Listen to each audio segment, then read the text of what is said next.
Man versus machine, part one. One of the questions that we talk about when we think of world digital governance and the AI future is the relationship often between man and machine. And we sort of look at it in buckets saying man versus man, man versus machine, machine versus machine. And again, I'm not trying to be sexist or trying to use the word man. I know you can use the word person, but man versus machine is an aphorism we've been hearing for a long time. So sticking to that. It's really about the relationship between person versus person, person versus machine, and machine versus machine. And so when you start to think about that, one of the things that comes up is how industrious we are as humans. And we're constantly doing something. We can't sit idle. We're curious. We're driven by curiosity. One of the things that was said was, most people who are billionaires or successful founders have a great eye for detail. And the question was, where does that eye for detail come from? It comes from their curiosity, because they are curious enough to go down the rabbit hole and learn all the detail. They're not satisfied with just superficial information. So that's our industriousness. And therefore, that industriousness also then comes back to our ability to be reactive and responsive. And not to say that every billionaire responds to every text message, but we're always responsive and looking for action. Obviously, it's a function of relationship with that person. If you think about that, we are so industrious. We're very powerful and we're constantly working. And someone would argue, and some people often say that as well, that guy is a machine. That woman is a machine. You're like a machine. You're working all the time. And I'm not talking about workaholics. I'm just talking about people who are responsive, who are not those emotional or email black holes or message black holes that you send message to and never hear back. I'm talking about people who are literally like a machine. So if you think of that, it's just really machine versus machine. And what does that mean? Machine, as in, you could think of man or person as a biological machine, because that's sort of what we are. Then you think of the other machines, which are non-biological machines today.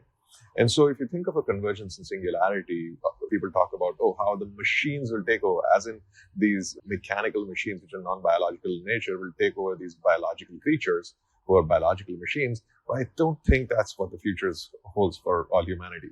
I think what the future holds for all humanity is that the biological machines that we have improve vastly enough so they are very competitive and equivalent to the non-biological machines.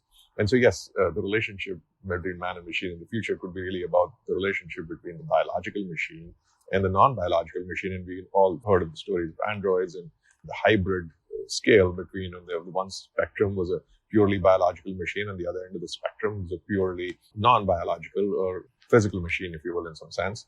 Again, I think even the biological is physical. So maybe inorganic machine or whatever you want to call that versus an organic machine or a biological machine on the spectrum. So you would have these two ends of the spectrum where you have machine versus machine, except one is the biological and the other is the non-biological machine. And the interesting part of the symbiotic relationship between the biological and the non-biological machine is that the non-biological machine helps the biological machine improve its biology, and the biological machine helps the non-biological machine improve its capacity. And it's sort of a cyclical process. So they're both helping symbiotically elevate the potential of the other. And if you think of machines that humans have built, and goes back a little bit to what Jobs said about man's ability to fashion a tool, what man has been able to do is create that non-biological machine to a level where that non-biological machine is now going to help the biological machine get better. And that's kind of how it's always been. Like when you think of prosthetics or anything else, but the prosthetics historically have been, even heart valves in the beginning, historically everything was non-biological in nature. We were inserting non-biological things within our body, and we kind of saw that it was good, but not great. So at some point, the machines that we create will be biological in nature. And I think that's where, at least I feel that's where the future is headed. We're going to be at a point where humans will have the ability to create biological machines.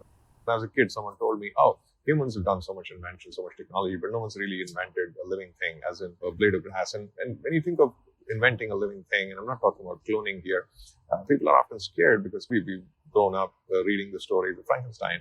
And so, yes, someone created a Frankenstein story and someone created a foundation story. But where's the other story, the positive story that tells the story of the future, which is bright? I think there's that future ahead of us for all of us.